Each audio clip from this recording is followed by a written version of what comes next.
Kita kembali teruskan perbincangan pemirsa, tapi sebelum kita dengarkan catatan-catatan dari insiden ini disampaikan oleh Pak Qurtubi, saya bawa Anda terlebih dahulu untuk bisa menuju lokasi langsung. Sudah bersama kita Bapak Wijonardi, Kepala BPBD Cilacap yang juga akan menjelaskan apa aktivitas ataupun agenda hingga malam hari ini. Assalamualaikum warahmatullahi wabarakatuh. Selamat malam Pak Wijonardi. Selamat malam Mbak Putri. Baik. Salam sehat, salam tangguh. Sehat selalu Pak. Nah Pak, mungkin juga diberikan informasi kepada kami dan juga para pemirsa yang menyaksikan agenda ataupun juga aktivitas saat ini di lokasi kejadian kebakaran seperti apa Pak? Hari ini kita sudah masuk setelah selesai dinyatakan aman oleh pihak Pertamina. Tadi ada Silicon Brand. Kita dinyatakan aman dan masuk ke tahap RR, recovery dan rehabilitasi. Kita masuk ke pasca bencana. Nah, kami sudah melakukan assessment, ya, terus langsung assessment. Kemudian kami juga mendasarkan pada koordinasi dengan BMKG meteorologi untuk mengetahui arah angin yang membawa kepulan asap hitam itu ke arah kemana. Di situ bisa kita prediksi bahwa nanti pada akhirnya sampai pada areal seberapa luas daerah yang akan terdampak. Dari situ kita akan mengetahui nanti beberapa areal yang mungkin harus dilakukan pengkajian dan kita harus koordinasi secara lintas sektoral. Secara operasional kita sudah diatur di dalam SOP kebencanaan. Jadi nanti Pak Bupati dengan Forkompimda akan mengadakan secepatnya untuk mengambil langkah-langkah. Karena dampak yang ditimbulkan dari kejadian semalam ini cukup berdampak luas terhadap tatanan kehidupan dan kehidupan masyarakat, seperti jelaga yang turun pada sumur-sumur gali itu alhamdulillah sampai sore hari ini tadi kita pantau sudah mulai agak menyusut dan air sudah mulai agak bening kembali karena hujan juga terus turun. Kemudian jelaga yang nempel pada daun-daun yang kita khawatirkan nanti di tanaman pertanian yang juga untuk tujuan makanan ternak juga mulai berangsur mulai kembali agak bersih. Kemudian beberapa dampak yang terlihat nyata ini di bangunan-bangunan ya. Banyak yang kemudian nempel dan kalau disentuh karena itu memang mengandung minyak jadi kelihatan agak susah juga dibersihkan. Saya kira itu yang sampai hari ini kita lakukan, bersih. Proses penanganan usai insiden kebakaran ini akan berlangsung berapa lama Pak? Termasuk tadi untuk bisa melihat berapa luas atau daerah mana saja yang terdampak ini?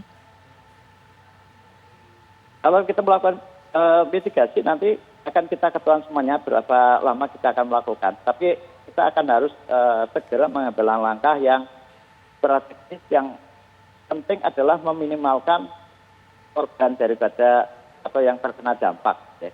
Seperti kebutuhan air bersih itu sudah kita siapkan dari tadi malam juga sudah kita siapkan. Hari ini kita ada beberapa warga minta langsung kita kirim ya. Apabila tadi juga sudah koordinasi dengan kami dari BPBD, kalau ada permintaan segera kontak kami langsung kirim. Semua sudah kita layani. Baik, jadi kebutuhan masyarakat yang terdampak atas insiden ini semua bisa diselesaikan Pak ya? Alhamdulillah Mbak Fitri. Baik, Pak. Alhamdulillah. Pak Wijonardi terima kasih sudah meluangkan waktunya di tengah aktivitasnya ini untuk bisa memberikan keterangan kepada kami. Terima kasih Pak. Selamat bertugas kembali. Terima kasih kembali Mbak Putri. Baik, langsung saja tadi kita sudah dengarkan bagaimana keterangan di sana dari BPBD. Pak Qurtubi juga mungkin ada catatan-catatan apa dari insiden ini Pak? Ya, ini publik sudah mengetahui bahwa kebakaran di kilang ataupun di tangki timbunnya Pertamina ini berulang-ulang terjadi. Mobil khusus ya, penyebabnya dikaitkan dengan petir. Kejadiannya sudah sering sekali ini. Ya, di Cilacap sendiri, di Balongan, di Balikpapan. Dari kejadian-kejadian yang disebabkan oleh faktor yang sama. Dan most likely yang sekarang ini pun ya membaca penjelasan dari pejabat resmi di bidang ini, terjadi hujan lebat pada saat itu. Ada suara petir. Jadi most likely yang ini pun disebabkan karena petir. Nah, dari penyebab oleh petir dari beberapa kali kejadian seperti ini sudah diinterogasi, sudah diperiksa macam-macam dan pasti ada rekomendasi. Pasti ada rekomendasi untuk jangan terulang. Beberapa bulan lalu saya juga diundang di tempat sini mengatakan mari kita belajar dari pelajaran ini. Lesson learned apa yang bisa didapat dari kejadian yang sama untuk suatu perusahaan yang begitu penting di Republik ini, Pertamina, nangani BBM, kok dibiarkan terjadi lagi. Ini indikasi bahwa rekomendasi-rekomendasi yang dulu mungkin tidak diterapkan atau tidak mengerti bagaimana mengimplementasikan rekomendasi itu. Panggil ahli siapa mungkin tidak tahu, mungkin. Atau sudah ahlinya dipanggil, tapi rekomendasi ahli tidak diterapkan. Baik. Ini sebagai bangsa kita memalukan. Perusahaan minyak nasional segede Pertamina berulang-ulang mengalami kejadian kebakaran yang disebabkan oleh faktor yang sama. Malu, prihatin kita ini sebagai bangsa. Baik. Ya. Bu Fajira, mungkin bisa ditanggapi langsung dari kejadian yang sama kebakaran dengan penyebabnya sama petir. Apakah sudah ada rekomendasi yang dilakukan Bu selama ini? Ya, terima kasih banyak Mbak Putri. Terima kasih juga Pak Kurtubi. Jadi mungkin saya luruskan kembali ya terkait dengan kejadian yang terjadi di Cilacap pada kemarin malam dan telah berhasil kami padamkan pada tadi pagi ya. Lagi ya kami sampaikan bahwa untuk Pertamina kami tidak mau berspekulasi ya penyebabnya apakah petir atau apa. Makanya sampai sekarang pasti kalau ada pertanyaan seperti itu kami sampaikan bahwa kami masih menunggu proses investigasi gitu ya. Jadi saya tidak mau menyampaikan bahwa ini sama gitu ya penyebabnya adalah karena petir gitu.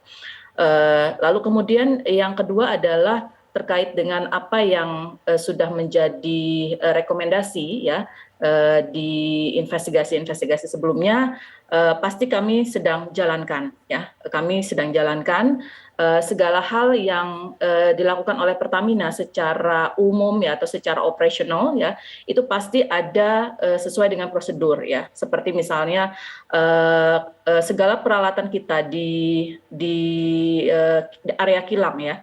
Kita punya ada yang namanya SKPP atau Sertifikat Kelayakan Penggunaan Peralatan ya, itu dari Migas gitu ya. Kemudian juga terdapat berbagai inspeksi baik itu tahunan ya, 2 tahunan atau 5 tahunan bahkan 10 tahunan.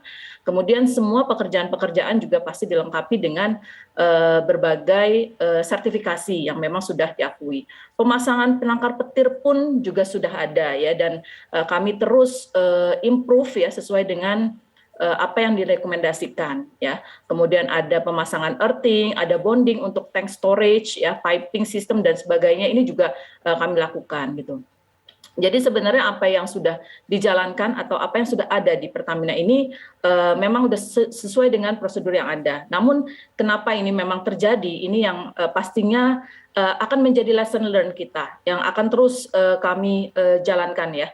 Rekomendasi-rekomendasi dari para ahli pastinya ya, dari Pak Kurtubi juga tadi sudah disampaikan, ini pasti menjadi perhatian besar dari Pertamina, Pak. Dan kami pasti akan memerlukan proses ya ketika menjalankan hal seperti itu. Apalagi sekarang misalnya kasus yang sebelumnya kami sedang tangani gitu ya untuk perbaikan. Tapi kemudian tiba-tiba ada kasus yang lain yang mungkin berbeda, yaitu kami makanya menunggu nanti hasil investigasinya. Apakah memang sama penyebabnya atau misalnya hal yang berbeda kembali.